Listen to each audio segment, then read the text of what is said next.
what it is, what it ain't. Hello, everybody. Welcome to the show. You are here on the Fifth Quarter Sports Podcast. I am your host, Mr. Kevlar Treatum Swell. Joined with me, as always, I can't even say as always anymore because he's always gone. But the Kickstep King, ladies and gentlemen, he the 2 weeks in a row. It's been a while. Man, let's see if he can make it 3. Alongside him, Mr. Diamond Dirty D for life. Fellas, what up, though? Where we at? What we doing? Great weekend of football, man. Ready to get to it this week. Another week. We're edging closer to the season, at least even college football. So I'm excited. It's revving up. Well, before we get into that, I want to talk about something that broke earlier today. Hassan Reddick has requested a trade from the Jets. The Jets released a statement. We've informed Hassan that we will not trade him and that he is expected to be here with his teammates and that if he will continue, that he will continue to be fined per the CBA if he does not report. So he's going to lose some money if he doesn't play, but I want to know why he wants to trade. That's the only thing I haven't seen is the why. Contract and money. So let's back up. He was on the Eagles the last 2 years or so forth or whatever, and he was trying to get another long-term deal done. The Eagles knew about this last year.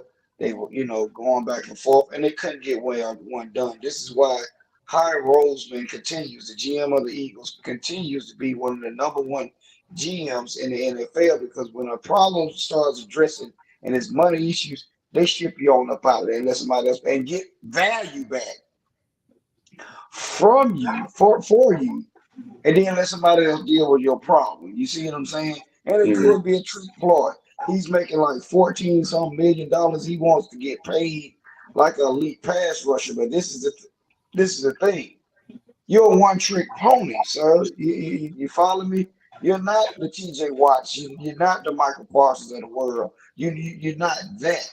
As we can see how the defense changed for the Eagles, and they did not get so far. He's a liability in certain aspects. Don't get me wrong. He deserves his money, but he's not going to get it from the Jets. The Jets got Jalen Johnson over there. Am I right? Hey, they got other players on that team that are younger, whatever. Now, this guy's from the term. He's 30 years old. You start putting up a stick like this, nobody's going to fool with you. And you haven't even you haven't been a presser, like what I'm saying. Came to camp, did anything, and this is whatever they act like they don't know what's going on. Believe me, the Jets are probably trying to keep it on a professional level, but it's a lot of people know what's going on, including his agent and including the franchise that he came from. He definitely want to get paid. I get that. I do feel like DU sliding him a little bit. I think he is a little bit better than what you give him credit for, especially when he has other defenders around him, i.e. in Philly and i.e. in the Jets now. You see what I'm saying? So I feel like, man, with him, they studied out as a defense. It's gonna always come down to a money thing. It's a business. That's why Philly got him out of there. And he had what? Did he have 19? How many sacks did he have that year? The year when we went to the Super Bowl? Mm-hmm. Yeah, he had double-digit sacks, almost up to 20-something sacks. Yes, sir. So he's, like I said, he's definitely capable at playing at an all-pro level with other guys around him. So, I doubt if they can get it worked out. I would like for the Falcons to trade for him. I would like that. That would be a good move for us. We did lose Braylon Trice, third-round pick, torn ACL, edge rush out of Washington. So he out for the season. So having another pass rusher, like really, you could throw him right in there right now. for what we're trying to do. That would be perfect. Now, I do believe he may want a sign and trade. He trying to go. I'm sure he ain't trying to go nowhere else and still play under the deal he under now. So, because if he was, he'll stay his ass in New York and ball out, especially with they have health Aaron and all the defenders, and they got some good pieces on offense too. Brees, running back, uh, Garrett Wilson, and I believe they got another receiver. I forget who, but they formidable on paper for sure. So if I was him, man, I'll try to work it out just to see how it goes. But like we said, man, it's a business, and he want to get paid, and he is on paper one of the best pass rushers in the league. I probably name 5 better than him, maybe. I ain't really sure, but he at least top 10 for sure. So he gonna get his money somewhere. And it's probably not going to be with the Jets because they got enough stuff tied up already with quarterback. I know they paid Quentin Williams. If they haven't paid him, I think they going to pay him. Mm-hmm. So they got a lot of other stuff that they want to do before they give a big contract to a guy coming out the street. So, well, not out the street, but from another team. There we go. All right, we're gonna move past that. I didn't want to sit on that long, but okay, because I want to mess. I'm gonna mess with age. So you what you saying? Like good pickup would be a good pickup for the Falcons. Yes, it would, but For sure. Kevin, with things like this, Kev, this is how the the NFL starts blackballing you a little. If you follow me, whatever's going on with his agent giving him advice not to come to camp or whatever the case may be. This damn the Jets. This is other 30-some teams in the league that people will pick up the phone. You know what I'm saying? For him not doing that, and we can get off of it, it's possible that somebody else might be. If you get out of this situation, we'll come get you. I'm agreeing with Abe. I would have played it out, ain't too much, and then get paid after you leave there. There you go. Well, next piece of news right here. The Atlanta Braves will play a regular season game against the Cincinnati Reds at Bristol Motor Speedway next season. Fun fact, Bristol is the smallest of the NASCAR tracks. And also probably one of the more fun races to go to because there are a shit ton of wrecks. But this will also be the first Major League Baseball game in the state of Tennessee. Pretty cool. They're kind of branching out, trying to get some other things done, play in different environments. I do like what baseball does with that because they go play at the Field of Dreams. They have a game there at the Field of Dreams, what you call them. I remember, am I correct? Virginia Tech and somebody else played. Was it at Bristol? They played a football game at a couple of years back. They did play a football game. Virginia Tech and Tennessee played. Yeah, Virginia Tech and Tennessee played at one of the NASCAR tracks one year, and it was a fun field event. But I think it's a good look and interesting. It's just an interesting venue. That's what we coming to is the venues and the camaraderie of everybody coming together and making a big old spectacle. Because that's what it's all about anyway. But go ahead. Absolutely. Give me a baseball team somewhere in there, man. Tennessee, Alabama, Kentucky, Oklahoma, Nebraska, anywhere in the South Carolina. In the Midwest, exactly. Give me another one. And North Carolina don't have a baseball team either, right? They don't. No. Well, that's where the Braves, just like how you mirrored the Cowboys back when we was kids. That's why you used to call the Braves America's team. And you have fans, if you ever went to a Braves game, that's traveling from Tennessee, Alabama, Kentucky, and some of these other areas, South Carolina, down here just to watch professional baseball. Yeah, I've told y'all, growing up, we were all Braves fans in South Carolina because that we didn't have a team. This was the closest one.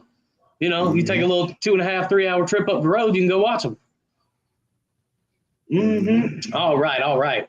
Here's one I just had to throw out there. The Washington Football Club is being sued by the Native American Guardians Association, which has been trying to get the Commanders to change their name back to the Redskins. The lawsuit states that the logo on the Redskins helmet is an actual person, Chief Whitecalf. Every time they go out on the field, they were honoring Chief Whitecalf.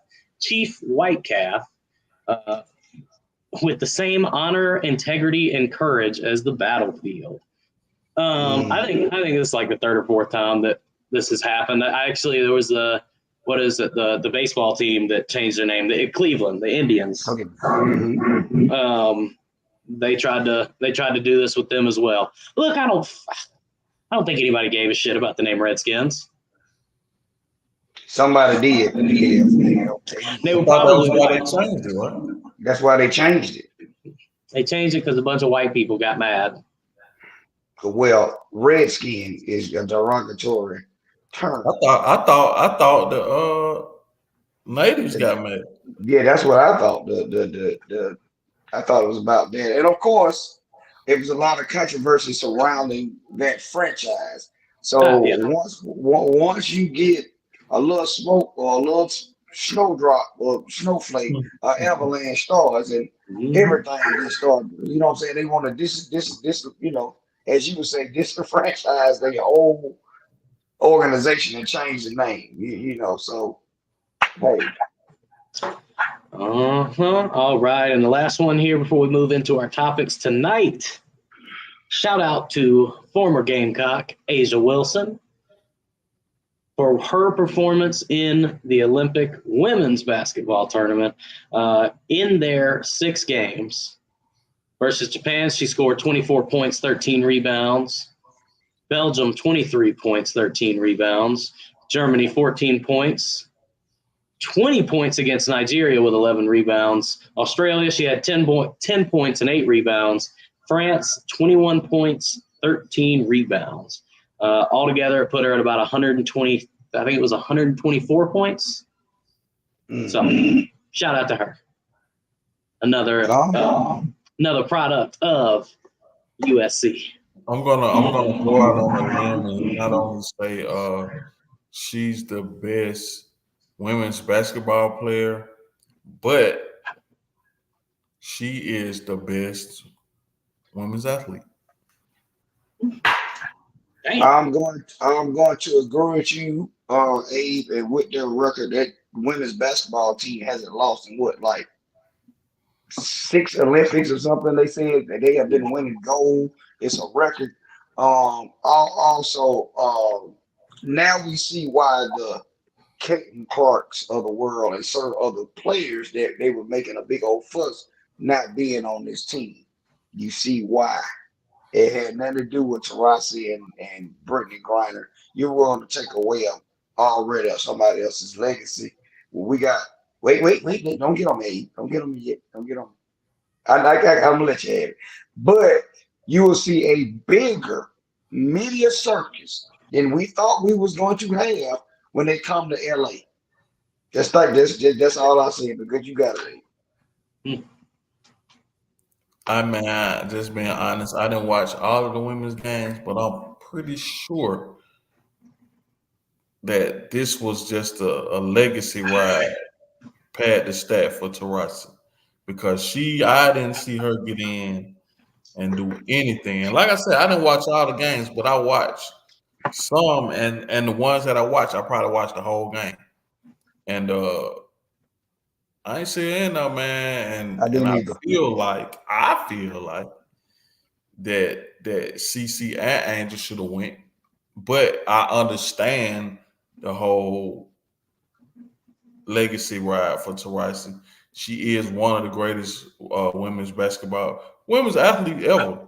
You know, she did a lot for the game of basketball, and you know she'll go down in history. But I just feel like now at this day and time, like Caitlin would have been more useful than her. Yes, I agree. But like I said, I get it, and I don't want to just spill over with it. But CC and Angel for 28, please. There you go. All right. And this is one more thing before we move in. They have decided to not bring back Olympic breakdancing. Really? Man, what it done? Bruh, did you see it? I saw it. Hey, you know, that chick that was wearing the green, where was she from? Australia or something? I don't know, it's gone viral if you've seen it. It was just the most ridiculous routine. But she made a statement. And she said, I did everything I wanted to do in the Olympics. My goal was not to win the gold, but by the end of the Olympics, be the most known Olympic breakdancer. All of these other people have practiced for years to do this. I practiced for 37 minutes. No, man, I can't, sir. I can't. And if you didn't know, we could tell that you only practiced for 37 minutes. Terrible. So terrible. All right. Well, as we said at the beginning of the show, man, football is back. I know it is just preseason, which like Abe said last week, is kind of just a tease. But, man, I just love getting to sit there and watch it. I just love sitting back on the couch, hearing the whistle, hearing some pads hit, and hearing my wife say, I don't want to watch this all day. Fellas, how was your weekend of preseason NFL? What did you like? What did you hate? Abe, we'll let you go first. Well, y'all know what I like. I like number 9 back there. He looked good. He getting rid of the ball already. Just in a drive, he looked better than the starting quarterback that we had last year, and that's just in a drive. So it's nowhere to go but up. But I did see some good little preseason. Just more and more games coming in. It gave me a chance to look at a lot of the young guys. So it was definitely interesting. It's starting to come back in full to me. I know this week, second game, you may see some of the starters play a little more. So it's revving up, man. But that last week was just kind of, So this week you got week 2 of that. It's only 3 preseason. I think you get a week or so break in between, and then it's time to go. So it's revving up, man. I'm excited.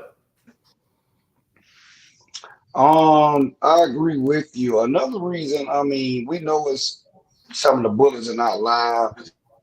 They're working on a lot of things. But what I do like about it, we get to see players that we know in college, some of the guys that was on other teams that are trying to get a job, and we get to see some of them work on their craft. We see a lot of our Georgia players floating around, running backs that you might, seen Kenny McIntyre, Milton, that was on these championship teams. We get to see them get some reps and figure out how they're going to make these squads. And all the way across the board, even, SEC players that we know, even some of the kids that you put your hands on or so forth, and around everywhere. To agree with what we're going to get into that, Bo, about the quarterback situation.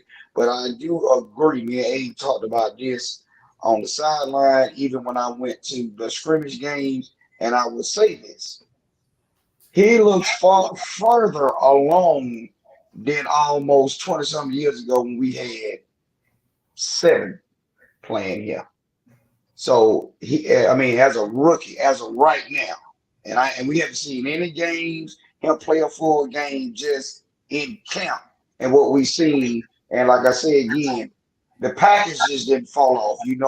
Dan Reeves had a different package for Vic when Chris Chandler was the quarterback and he was coming in. It was a whole different play calling system when he came in the game because other things were different. These 2 guys here, everything looked the same.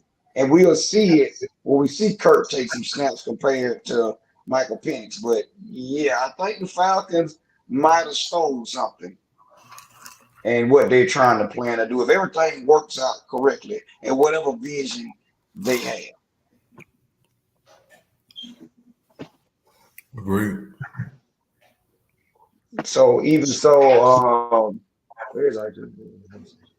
But I think like right now we don't have any controversy or anything going on. Oh, okay, come on, Mister. Come on, white chocolate. What up, though? My bad. All right.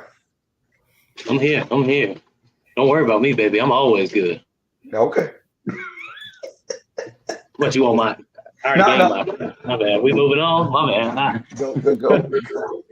All right. Whatever preseason games, and like I said again, we got to see everybody play this week. If you didn't get to see a lot of them, they replaying them all weekend long. And these different rule changes, and this Halo thing, them playing this. It looked like a dude out there running around with a Darth Vader helmet on. And I was like, are you seriously out here playing with this man? Come on, dude. You look very crazy. They just doing this preseason. They're not going to let them play with this stuff on. That looks very weird. We already, we know the game is violent. We know, they're trying to make the game as safe as possible. But it's a lot. Come on. Is that necessary? Is that really necessary? I'm going to hold back my comment on that because what I want to say is not too politically correct. Okay. All right. Well, here's what I'm going to go ahead and hit at. The man, who have I been telling y'all to watch? Yes. The rat. Who dat? He's the rat. Damn it. Spencer Rattler had a great performance in his first time out on the field. Came out and scored him a touchdown, had 70 yards. He was sacked once, but oh well. Got himself a rushing touchdown, got his first of his NFL career, and I'm excited to see what he does. Now, let's talk about them damn Cowboys for a minute. And Abe, I'm taking it. I'm taking one this time. Just for you. Jerry Jones stated in an interview that he is in no rush to sign CeeDee Lamb. Now I know that could just be talks to the press, as the season gets here. The Cowboys are always in the media. There's always some big story coming out of Dallas before we get started. However, after watching Trey Lance and Cooper Rush yesterday, we need to re-sign Dak. It is more evident now than it was beforehand, but Trey Lance just isn't ready. He's not. And Cooper Rush, in my opinion, looked twice as good as Trey Lance yesterday. So, and I don't think Cooper Rush is a franchise quarterback.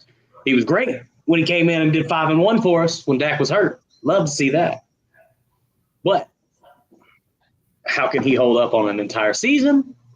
I always say there's a reason you're the backup. You know what I mean? Mm-hmm. That you're behind somebody. You might have a greater arm. You might be more accurate, harder throw. But you don't know the plays as well. You're not as mobile. You know what I mean? There's a reason you're backup. So I believe, and we just talked about this backstage,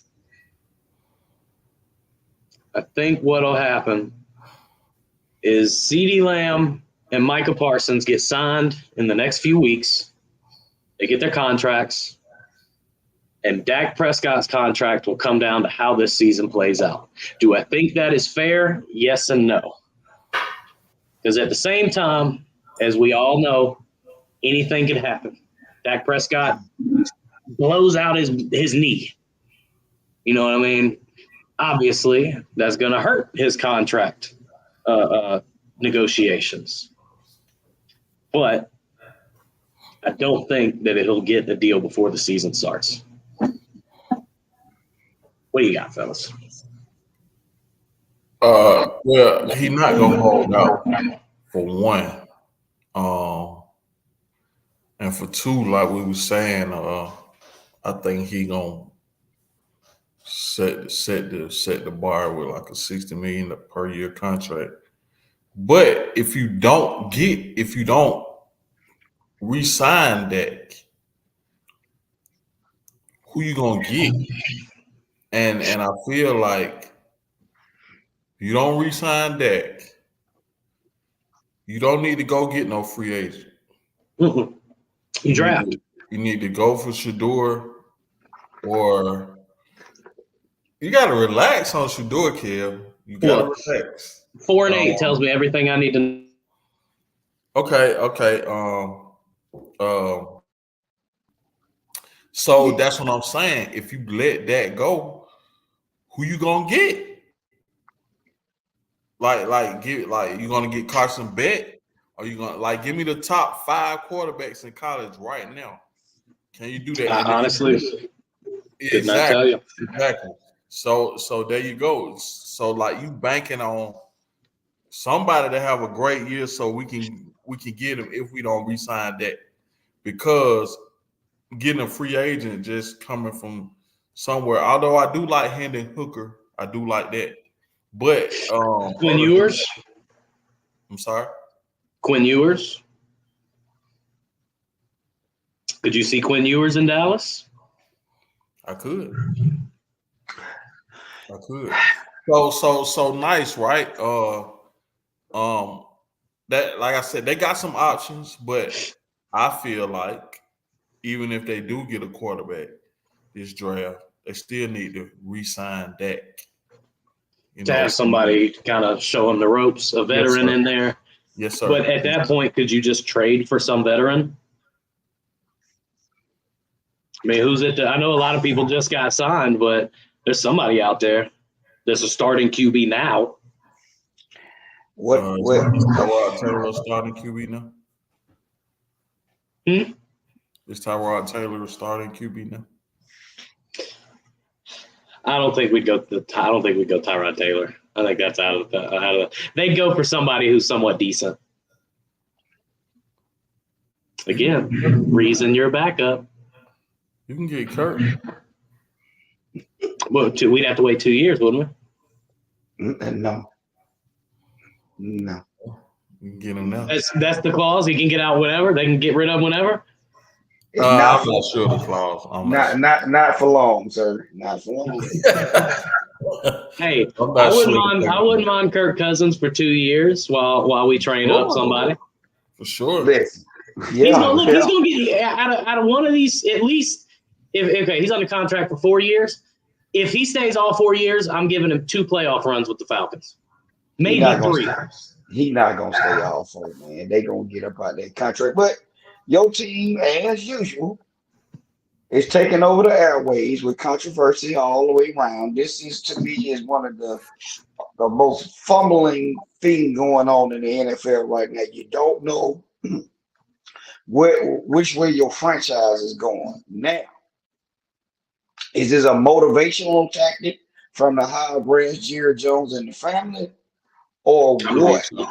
You know, it's a business decision either way it goes. You have a situation here where you putting out information that Jerry Jones always does when it's a player to get signed. He says something. You know, he makes a controversial statement that you sit back like, Jerry, be quiet. This is the issue with CeeDee Lamb, and this is my opinion only. He smokes them Eagle secondaries. No, he does all he does. It's like ain't no bigger fan of us about it. He does that. It's Jamar Chase. See, it be stupid stuff going on in the NFL because Chase ain't got signed either. So who gonna go first? They're both just sitting there waiting on each other. But see, the difference is Chase is in camp. You follow me? So that's the difference. That's the difference. And you, like I say, Jerry don't know which way to go because you got Michael Parsons. And I'll be honest with you, you better be worried about Michael Parsons. Because he the one, because he talks too much. I agree. To the certain extent that possibly he might not be the one in Dallas. Who stirs up the controversy? Who does all the talking? Who does all the things in the media? Is him. You really don't hear CD saying too much. You know, but when you do have these holdout situations, what happens when these guys hit cap? They don't perform the same. It's a hamstring, it's an ACL tear, it's something that happens with these injuries. You know, also you got IU out there that hasn't got signed or whatever he's doing. Yeah. So this is the part where the receivers get this stigma about them being divas because they want to get paid. Well, Ayuk had an offer from the Browns that he rejected. I'll have to go back and find that again, but yeah, the Browns were offering him 3 years, I think, and he said no because he don't want to play in Cleveland. I seen New England. If we had the money, I'd say bring him to Dallas, but we can't even pay our stars yet. We need another weapon. I think we need another weapon. I mean, I do agree that Parsons does talk a lot. I agree with that wholeheartedly. I also believe that he backs it up, bro. You're right. Because he is. If I'm lining up a defense and I need 2 edge rushers, he's probably gonna be one of them, and maybe White or somebody else the other. Him and TJ would definitely be top 2 choices. Yeah. So I feel like I think he talks too much to not have really won anything. Now I do say that. Now, as far as his play, he's light years ahead. But it makes sense to sign your younger guys. Mm-hmm. And being a business that the NFL is, drafting a great young quarterback or good young quarterback and letting McCarthy and whoever the OC is. I think McCarthy plays again. McCarthy's the OC now. Yeah, so and letting him groom if you keep him McCarthy, because I can see if this doesn't go well, you keeping everybody else except McCarthy. I would see that. See what I'm saying? So Jerry not gonna just whoever he gets behind the goal after that, or if he trades for whatever happens, it's gonna be a young name, a young QB with a name. Absolutely. So we'll see what happens, man. But Jerry's definitely gonna be on the having the outlook as win some shit and you can get some. Mm-hmm. So that's granted. That's always been Jerry's motto. And I will say this before we move on to the next game. I enjoyed what I saw from Zimmer's defense. Everybody was pretty physical. Everybody was flying to the football, gang tackle. Again, it's preseason, but I like that it looks like it has over the last couple of years, and we still have the physicality and size. All right, let's talk about some rookie quarterbacks, fellas. How does that sound? First on the list here, we got the Patriots beat the Panthers 17-3. Shit, never mind. I thought, what's his name got in for the Patriots? Oh, there we go. Drake May, he was 2 for 3 with 19 yards. Didn't get a whole lot of playing time, but he was in there. But I heard a lot of people say Bailey Zappi was looking pretty good. We're not talking about no Zappi, sir. Don't do that. Don't do that. The kid out of Tennessee, this is where the controversy is coming in camp. Everybody's saying that he has the tools that they might have drafted the wrong guy at the wrong level and whatever, at the wrong pick. Yeah, Drake May is very vanilla, but he has some push because that team is ranked at different positions as 32, 28 at certain skill positions in the NFL. New England does not have a lot of weapons in place for Drake May to be successful in the type style of quarterback, as we've seen. You see the kid out of Tennessee come in, and fans are just, ecstatic. You know what I'm saying? And seeing him move around and do what he needs to do, and so forth and so on. It is terrible.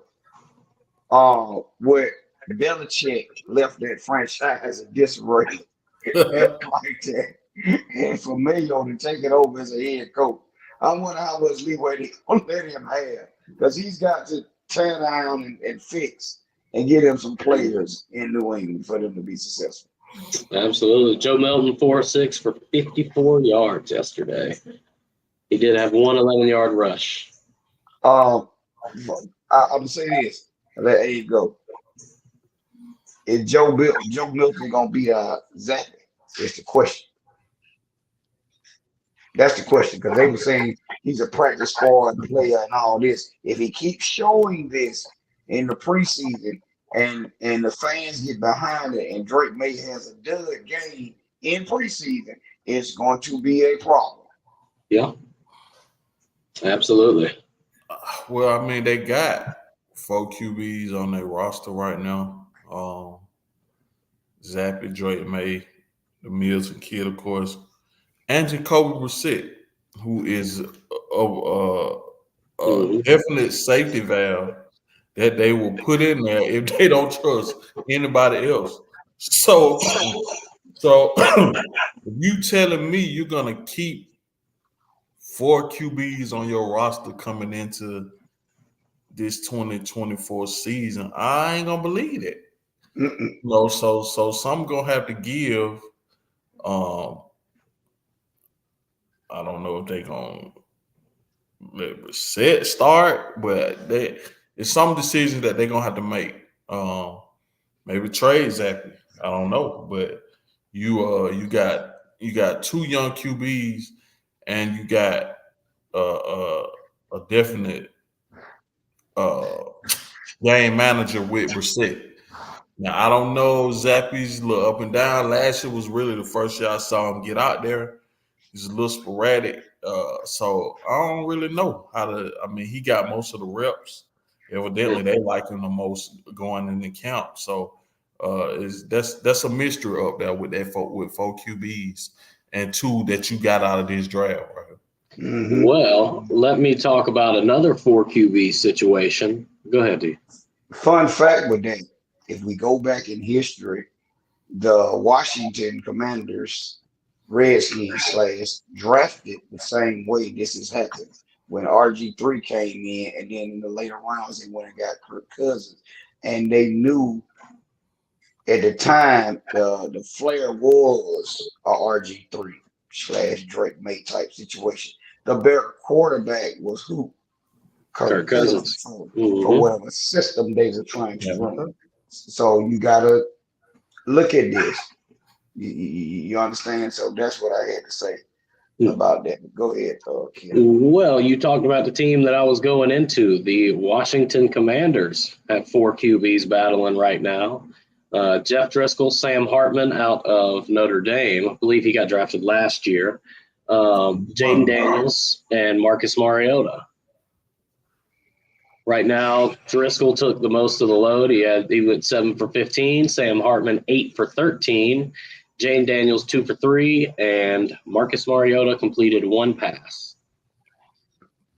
He only threw 1 pass, but he only completed 1 pass. I don't know, man. I think Sam Hartman is a rookie. Sam Hartman will be. I think it's his second year. So he was out of Notre Dame, or did he get drafted this year? I think he did.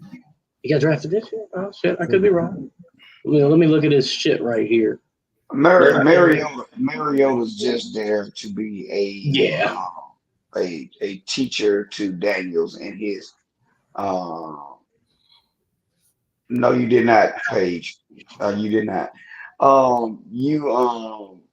He's there to probably Don't get they give a Jay. shit about them Eagles? Hey, man, stay on topic. We did not say that about your team.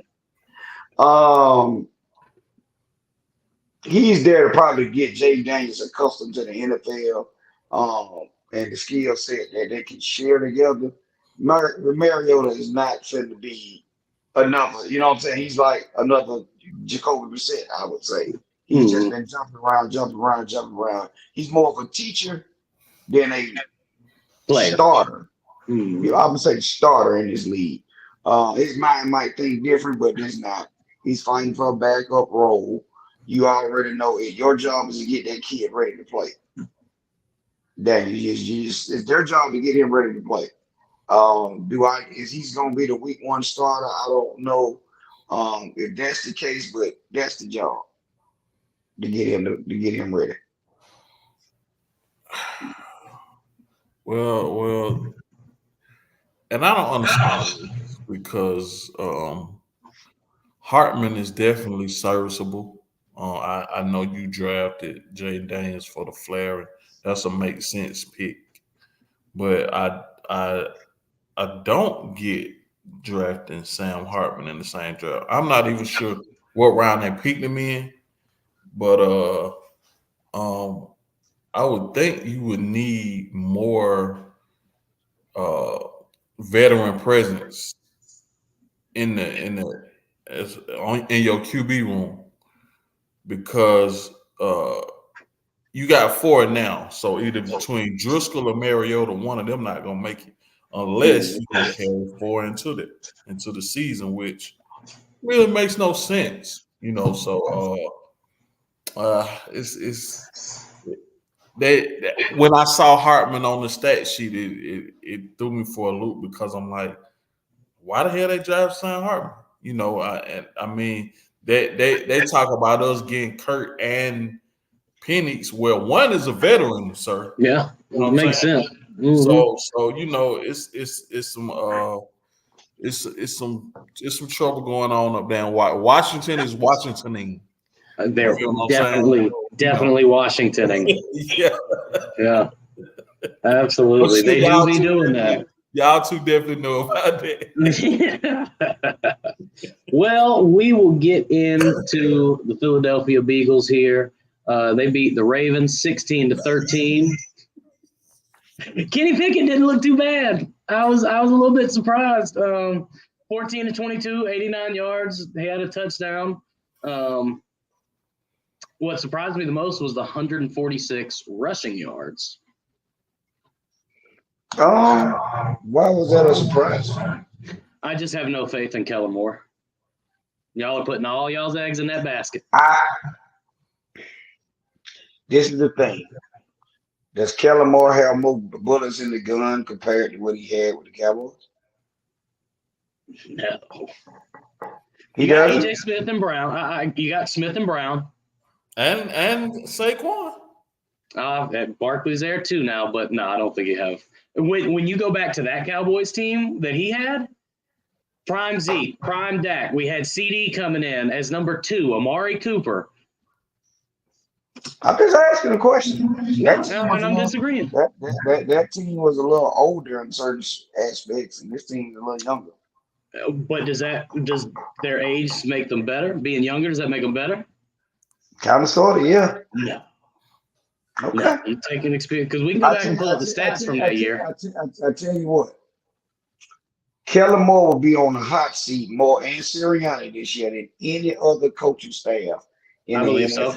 Because one thing, Howard and Jeffrey Lewis, they don't play about that. They're serious about that. We got too much stuff in place. We don't have no other controversy. If we had some stuff come out, Jalen Hurts and Sirianni might have some odds and some stuff going on. That did come out. We've known that.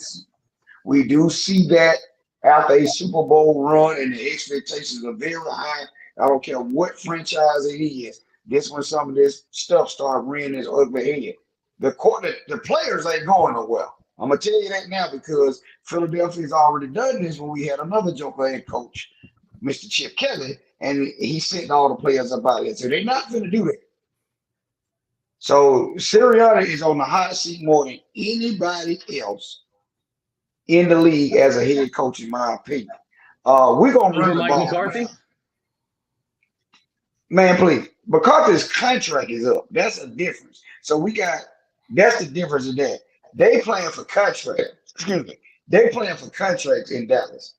You've never seen a team that has multiple superstars on 1-year deals that's going to be free agents on a team compared to everybody else. We're trying to get a Super Bowl. You have a 5-year window, like I tell you, with this talent around you before they start blowing up everything.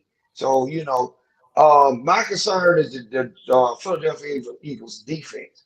We got our defense coordinator. We want to back a little more physical. And guess what, Cam? They beat the Ravens. Wasn't the Ravens the only team out been undefeated all these years and so forth in preseason? They hadn't lost the game and so long. And it was a special teams thing for them to win. They missed the field goal, come back, get the sack fumble, kick the field goal to win the game. So they got to clean up a lot of stuff. We did get to see Kenny McIntosh play. I was, very happy to see that he got some reps in and so forth and so on. But interesting. That ain't the real Eagles offense. Kenny Pickett. Yeah. But you know what?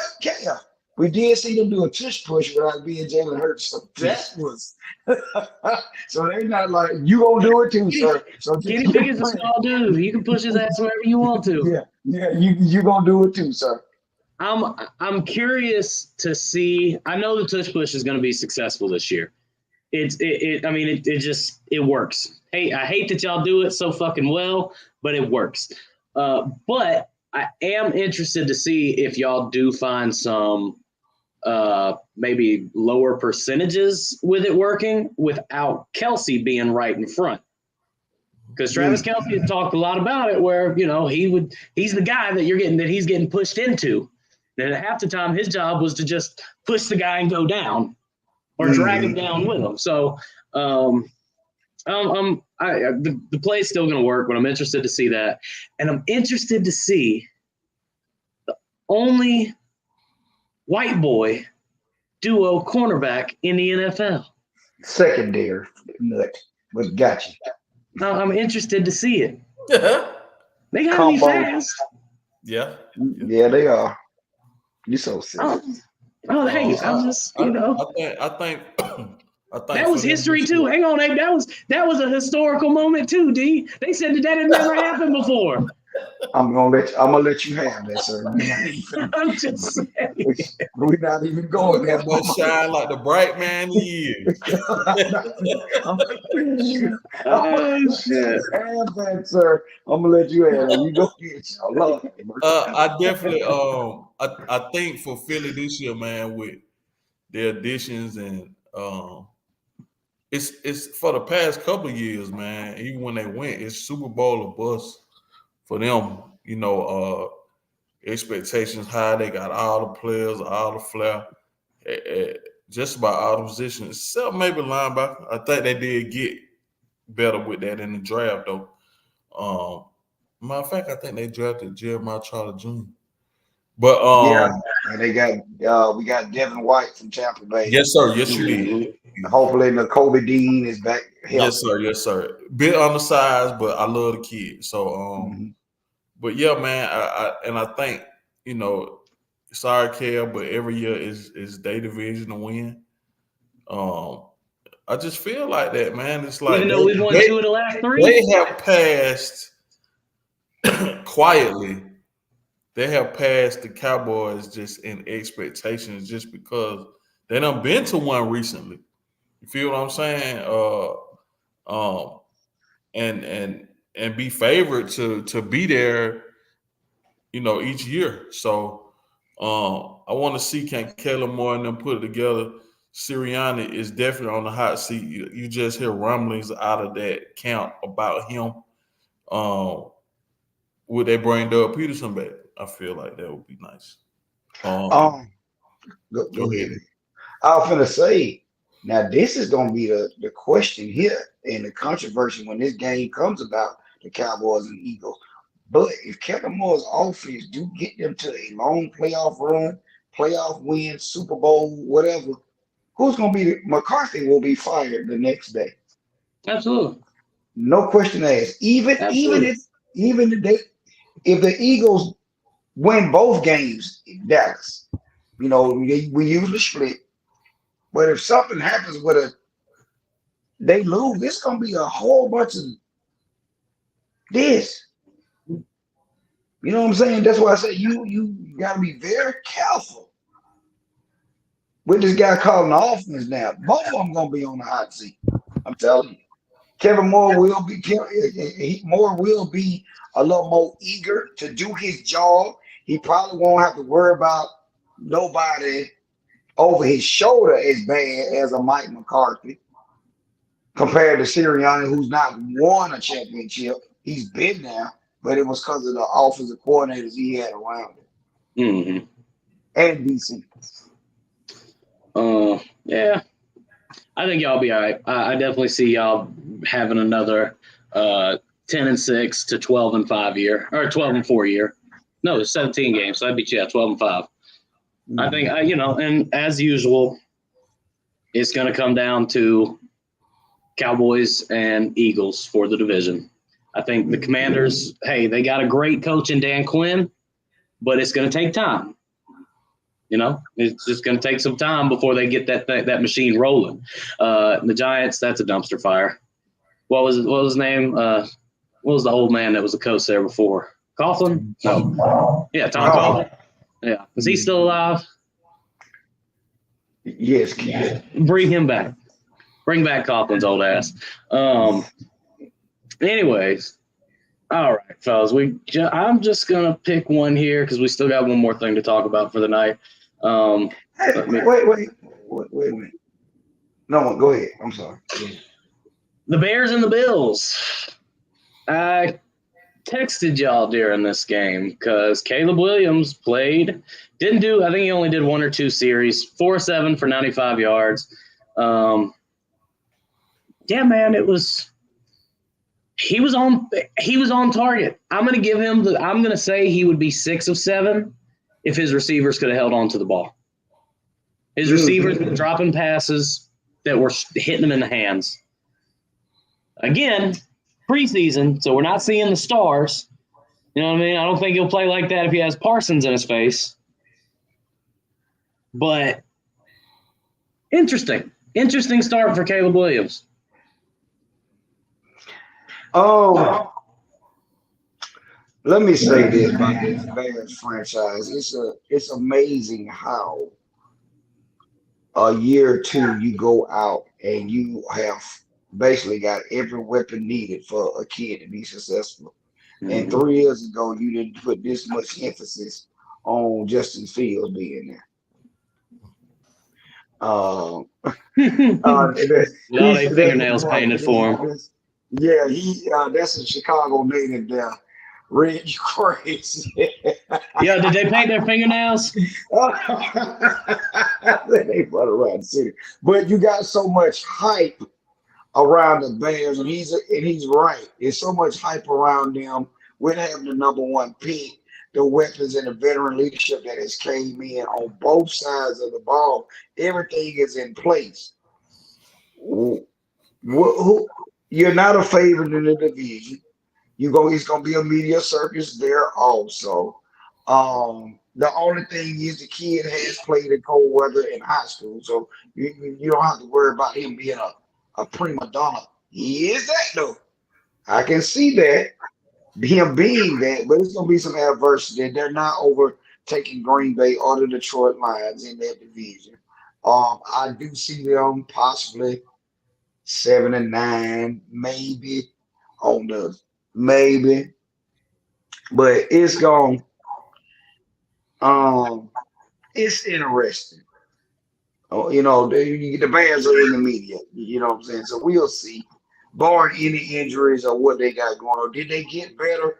Yes, and I'm talking about the totality of better, not just him. Right. The different weapons. You know what I'm saying? It's picking up Swift. getting a wide receiver from San Diego. You already got the guy from Carolina. They basically have robbed and done what they did to get what they got. So I'm not mad at all. What they pulled off and what they did to the Carolina Panthers is a highway robbery. So go ahead. Hey. What Carolina did today, still, but you're right. They slick loaded with Chicago, man. They got a lot of weapons. With the running game, they did draft for Doomsday. Not to mention,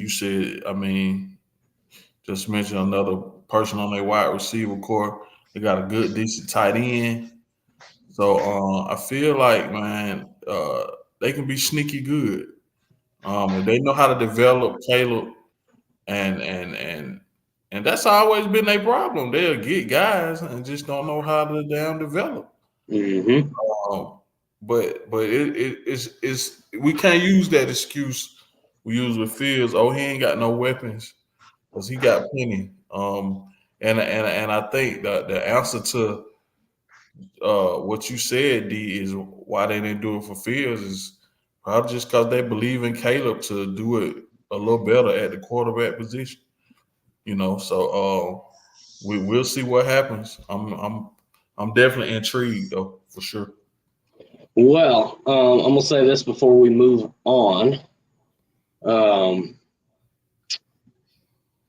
If I'm gonna give it till halfway through the season, I was gonna say week 6 at first, but I'm gonna give it to week 8 or week 9, whatever's the halfway point now.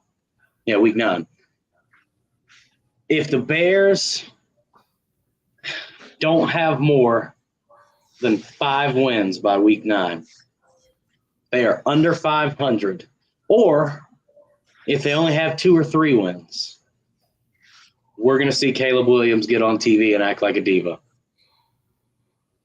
He's going to get on TV and cry. Now, I would say this, because the bullets that got thrown, the real bullets are fine. Can they keep him upright? Because you remember, Fields was running for his life. Mm-hmm. And he is not as athletic or fast as Justin Fields. Nope.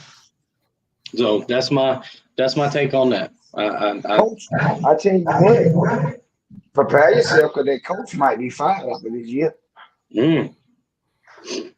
Absolutely. No, they're not going to give you all these weaponry and you at 6-10 and all that going on. No, they'll give you some leeway, but if they see this guy has got the keys to the city, basically, and I'm telling you, like you say, the diva part of him, he's the one going to be getting coach fired quickly. Absolutely. That's exactly what's going to happen. He's going to get up there and start crying. This O-line ain't protecting me. Receivers ain't catching the ball. The coach don't know what he's doing. That's what we're going to hear. And the way that Chicago is trying to invest in that kid, they're going to burn the house down, give him what he wants, and it's going to bite him in the ass. I'm telling you. All right. Well, fellas, the Olympics have concluded. And man, did we, you know what? Let's just go ahead and say it. Red, white, and blue, better than you. Because once again, we cleaned house, swept the floors, took the most medals out of any other country because we just do it better. And D, I'm gonna say this because we talked about it last week. Did you see the women's ping pong team? United States women's ping pong team. Watch this. Anybody who knows any kind of background about ping pong, it's huge in China. Huge. It's like, hang on. Let me a picture or something. Don't you do that to get this shit? No. I don't got a picture. I'm just gonna say this. It's a Chinese sport. Like they love it in China, right? They dominate it. Yes. Our entire women's U.S. ping pong team is Chinese. Asian descent. And we beat China for the championship. Ain't that just a kick in the nuts? Oh, God. I think that's the funniest shit ever. All right. Total, we brought home 126 medals, 40 gold, 44 silver, and 42 bronze, one of which included the men's 100-meter dash, which we have not won. It was either forever or ever. But Noah Lyles takes it home. And there's some controversy surrounding him. I don't know if y'all saw that. There's some controversy surrounding him. Hey, D, go ahead. Hey man, you are godsend, man. You keep me on my toes with some of the stuff, and I be like, what? This is live, ladies and gentlemen, that he does this stuff. But yes, man, it's always some controversy, some kind of way in the Olympics, good, bad, and indifferent. Mr. Lyles, be quiet. Stay in your lane. Don't worry about nothing. There's other reports that, on his media scrum that Adidas invited him to Anthony Edwards' showcase or whatever. And he was like, why y'all inviting me to a guy's showcase who never made it to the NBA Finals? Why would you do that? Why would you say that? You do win your gold medal, and then you come out the next, oh, I got COVID when you lose.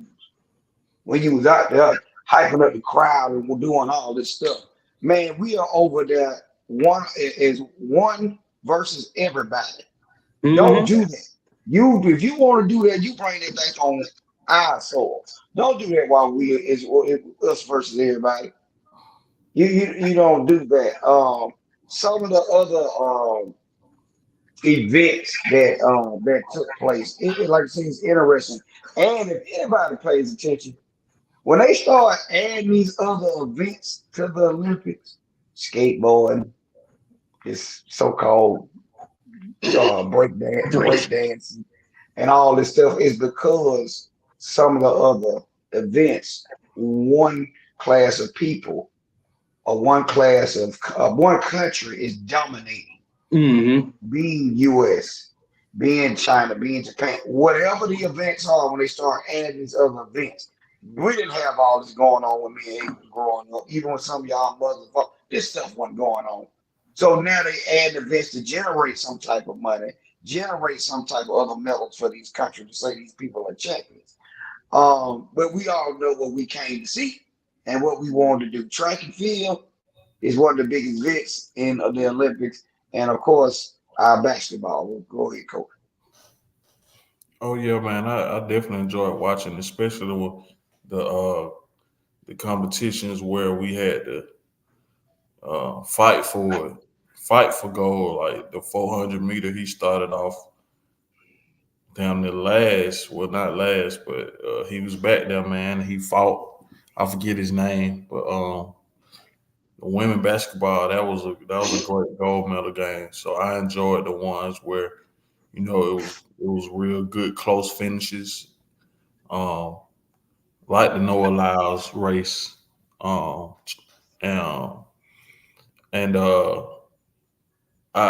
definitely enjoyed watching. I watched all the men's basketball games. I think this is the first time I ever watched all of them. And I sprinkled in some other events as well, whether it be swimming or volleyball. Or I did try to watch a little bit of the ping pong. And just all of the wide range of events, gymnastics. So it was good to see our country, bring home gold medals in all those events, man. And once again, USA dominated. So glad to see it. Real quick, I don't know if y'all saw was it Spain? It was either Spain or Brazil. No, it was the Brazilian women's volleyball. They played. I don't remember if it was Egypt. It was one of those Muslim countries where they wear the hijabs. Where they wear the hijabs and the headdresses and have to cover up. It was just funny as shit to see the women out there in that, and then the Brazilian chicks out there in the little thongs. You know what I mean? I was loving that. I don't know if y'all were, but the interesting part, I watched the gold medal game. It was Canada versus Brazil, and I was like, why did the Brazilian women have on shorts? And the Canadian young ladies have on the little boy shorts, you might as well say. I said, what is they made the Brazil women put on some shorts because they have more Too much ass. more structure than the other. I was like, why they got on shorts? I ain't never seen this before. And I'm gonna tell you, the contingent of male people in the crowd was very interesting in those events. I was like, why is this supposed to mean? Okay. Also, the women's 400-meter dash, we saw that go down. Sha'Carri Richardson was the last to receive that baton, and she took off. Yes, Lord. That girl is fast. After her controversy a couple of years ago, it was good to see her on that stage winning a gold medal.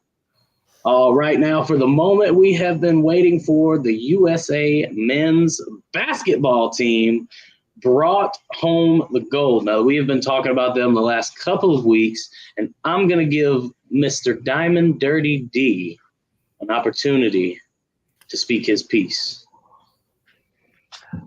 Did they honor teams of the past? Man, let me say this. It's been a back and forth, Kev, of all the teams that's went over there and have won and done whatever. Of course, President always, everybody talks about it, compares the dream team of 92. You got the Redeem team when Kobe and company went over there and got the gold medal back. I know LeBron is deeming this the Avengers because every time they lose, they try to sit back the next 4 years to get the gold back. Man, this is one of the most interesting since the Kobe Redeem team, as they call, to go over and play. I don't, in my opinion, I don't think they had to send these guys over there to play. And I'm talking about the LeBrons and KD and Steph Curry. They had to. These games were not blowout games as we usually see the 20, 40 point blowout because you can see the world is catching up to the NBA American style basketball. So all the games were competitive. It was a drama feel like an NBA Finals, NBA playoff type atmosphere. And Steph Curry went nuclear. I don't know how he didn't get the MVP of the Olympics.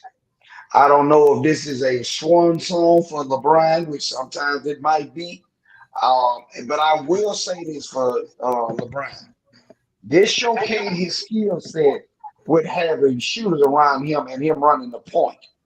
You didn't have to defer to him to try to score. He was able to facilitate and get his points because you know he's going to get whatever he's going to get. But you take the ball out of his hands when you have other MVP caliber players. On this stage of the world, Stephen Curry showed why he's one of the greatest shooters that ever played this game. I think he's the best shooter. Ever. On whatever stage. It's always a time when one of these players get on this stage and they go nuclear and they show you why we are the best at this sport, why I'm the best player, why I'm the babyface assassin. I'm the only unanimous MVP ever in the history in the NBA. This is why. He put him to sleep. I'm glad it didn't come down to LeBron trying to be the one to close out the game. I'm glad we didn't have that.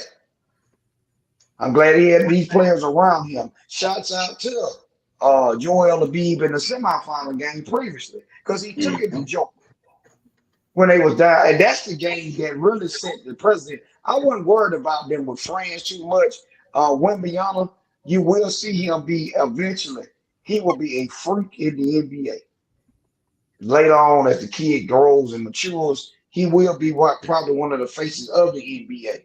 But Anthony Edwards, John Morant, what's big baby can't stay in shape down there in New Orleans. Zion. Get yourself together. Because the world is coming. You know what I'm saying? Steph Curry them on the back end of their careers. Devin Booker, outstanding tournament, sir. we can count on you. I can say that we can count on you. But very interesting, Coach. I know you want to get your piece because Coach was saying some things. I see him doing a little talking on social media and so forth. But go ahead, Coach. Yeah, man. I just feel like you can't compare it to the Dream Team. For one, the world wasn't as good at the game of basketball as they are now. You know, a lot has evolved. A lot they coming over here now. You had one team with 5 NBA starters on the Canadian team, I think.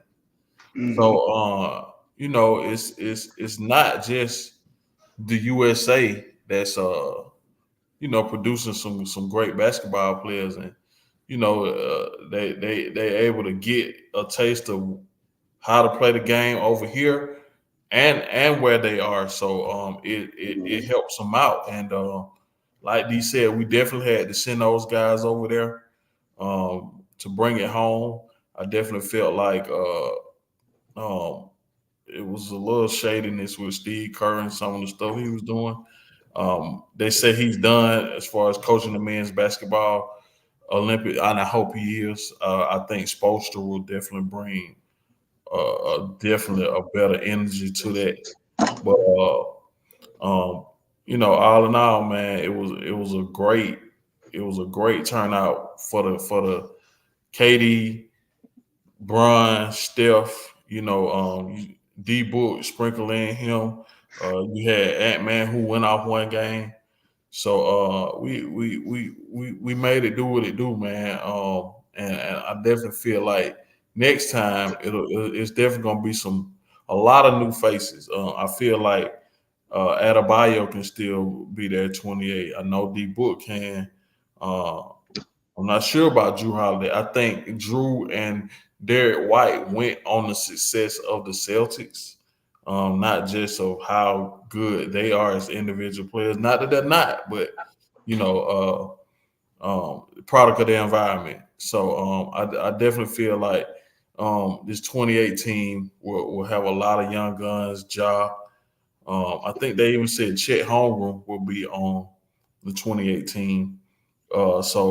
I'm definitely interested to see how it plays out for the LA games, but you can't never really compare it, man, because it's just different times, and like we both said, the world is catching up with this game basketball. So Absolutely. I meant to ask you something, and it just got dollars. Man, just did. Got them. Let go.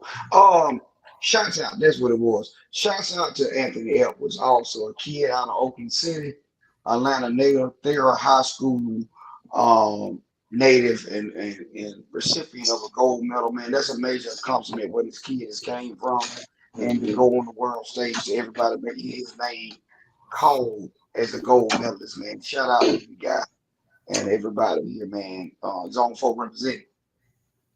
Also, there was a guy out of Marietta in the weightlifting, and another cat from Austell. I'm trying to remember what he did. So we had a couple of folks from Atlanta and surrounding areas that were in there. That was pretty cool to see. Man, the guy who won the weightlifting. Oh gosh. How you fare? How would I fare in that? Yeah. Well, what they do in those, okay, if you want to go deadlift or squat, I can compete very well. Bench, obviously. But when they're doing pulls and clings, I ain't doing that. That's CrossFit shit. That ain't powerlifting. That's CrossFit. Okay. Now, they're doing some heavy weight. But no, that's more CrossFit than actual powerlifting. And I do believe, I think they actually do deadlifts in this Olympics, but nah, I'd be competing in a strongman competition, not the Olympics. I ain't even that strong. I ain't strong. I'm just big. Huh? Nothing. Go ahead. All right, Abe. We should have done it at the beginning of the show. We're running out of time here, but we know that y'all played this weekend.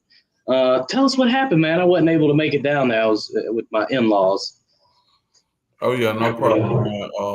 Got a chance to get some work this weekend out at Lithia Springs High School against the Southfield Falcons out of Detroit. What up, though? What up, though? What up, dog? And we're victorious. Something was wrong with the scoreboard, but 38-0.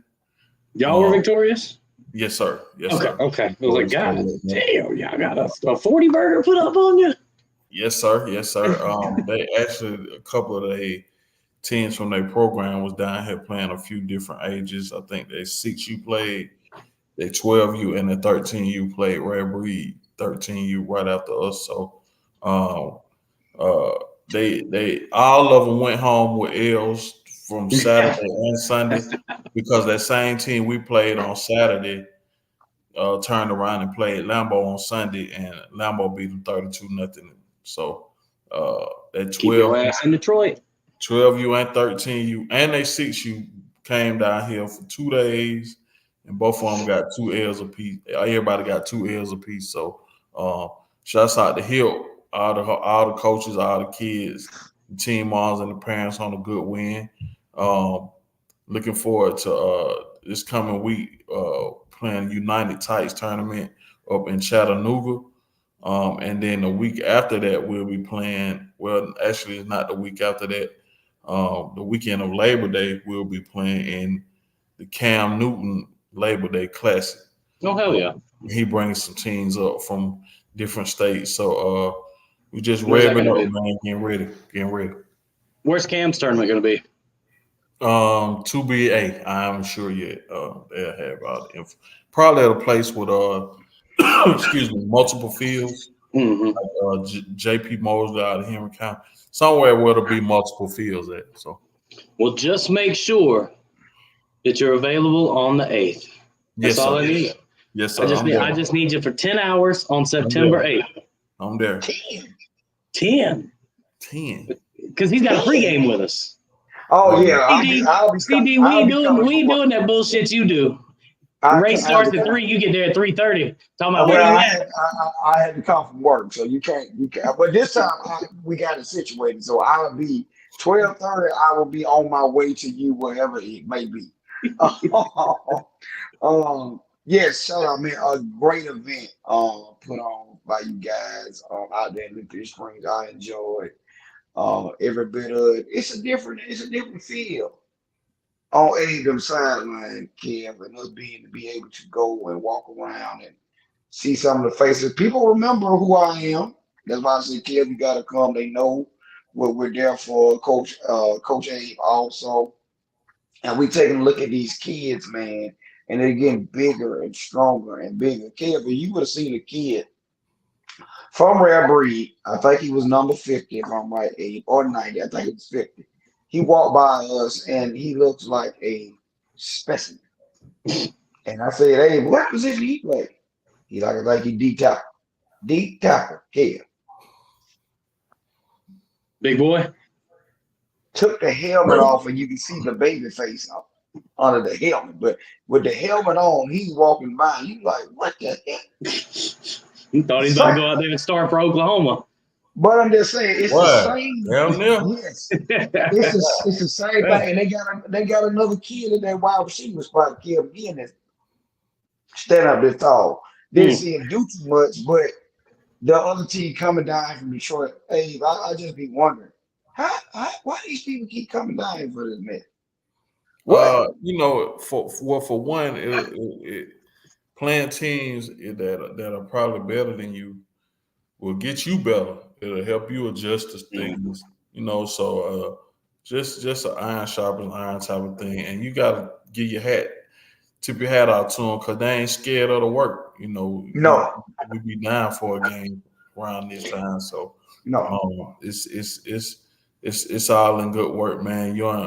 You ain't gotta worry about counting this as a win-loss record. It ain't during the season. It's just help get your team better, and if you might can pick up some things that you saw that we were doing that's good. It's all in it, man. It all pay the same, and all you want to do is help develop the kids and just get them better and win.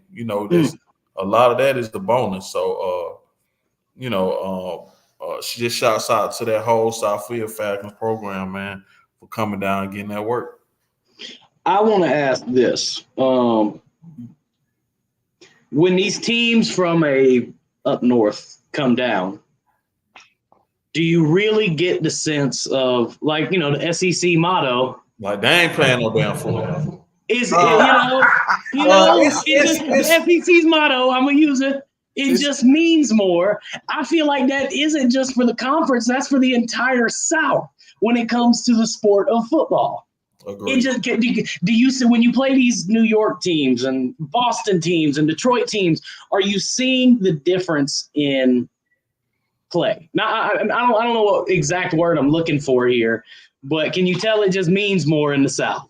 For sure. Long story short, man, definitely. We played a couple of up north teams, whether they be from Philly, whether they be from New York. The DMV, I don't know if we count that as up north, but it's past North Carolina. Yes. I'm counting as the north. Above the Mason-Dixon. Yes, sir. So, and every time we played one of them teams, man, we put foot to ass. so it's whether I was with Lambeau last year or with ABA this year, so it's it's a different brand of football being played, man.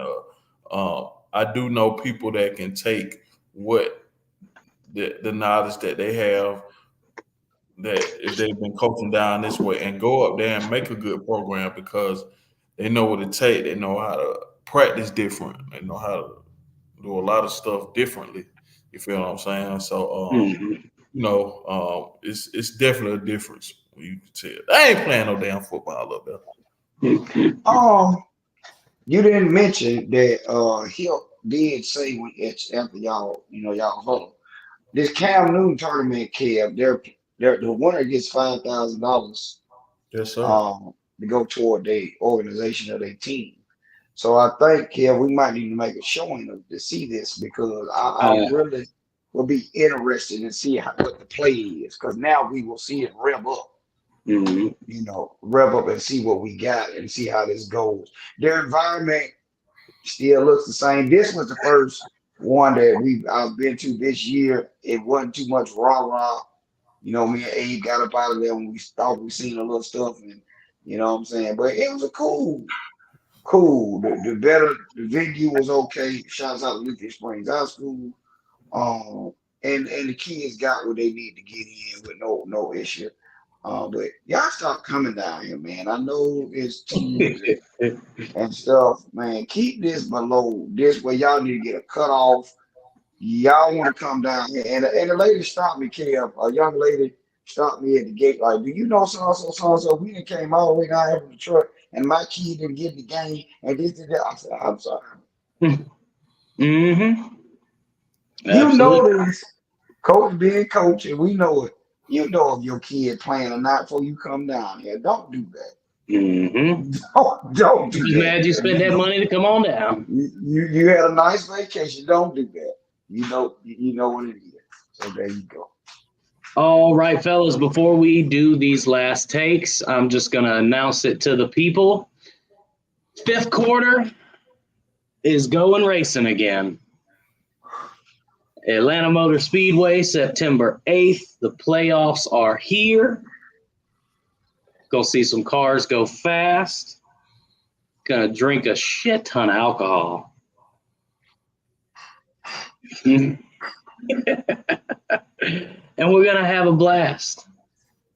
D, you want to see some wrecks? Of course. We see cars driving going left very fast. They're going real fast and real left. And to be honest with you, it's amazing to see this race goes by pretty fast. I thought it was going to be longer. It's interesting to go out there. You just randomly. I'm gonna pick that car right there because of the color, or whatever the case may be, and whatever. There he go that 5 step. That little yellow car was moving fast last time. Fuck Joey Logano. He got wrecked last night. He was about to win last night, and they wrecked him. I just want him to say that, but yeah. Hey, this a cool event, man. I must say, all the people that's out there, the different people with the race jackets on. Hey, what you gonna laugh at is the guys with the big old headset. Like they down on the track. They can listen to the pit crews through the headset and the driver, what he's saying. Yes, now that's what Kev informed me of. I was like, are you really here for that? It's hard. And the difference again, ladies and gentlemen, the cheap seats up top are the most exclusive seats because you can see everything in compared to sitting down low. So I will follow Kev into this abyss wherever he takes me to sit, and I will sit there and watch it and keep these guys under control. Because I know we got a bunch of road warriors with me. I've been told this all day. Be prepared. So I got to be the one. Hey, sit down. Leave him alone. Don't look at his wife like that. I got to do that. I'm just going to say, so we're over in where you and TJ and Mr. sat. Okay. Over there on turn 4. I got smart this time. I just bought an entire row. I bought an entire row. So we have our own row. And we're going to be right there. That's where usually most of the wrecks happen, down on turn 4 as they're coming around trying to get back to the finish line. So, and pit road and everything. So it'll be a good time. Yeah, man. Your son's coming, right? You said he was coming? We'll talk about something after we get off here. I just got some information. Okay. Hopefully we'll be there. Hopefully he will be there. I might have to send him somewhere, but hopefully he'll be there. All right. Well, D, go ahead and give me your last take, man. Thank you everybody for tuning in. Football is back, baby. Football is back. We'll be ramping up college football here in a second. Again, shouts out to HILP, ABA, being able to go out there to that event on Saturday evening. It was cool. It wasn't too hot, and so forth. But yeah, man, I appreciate everybody for tuning in. And hey, see you next week. There you go. As D said, man, shouts out to the whole ABA dog crew, family, coaches, kids, and parents. Another week of Coach Prime being in the media for something other than winning a damn football game.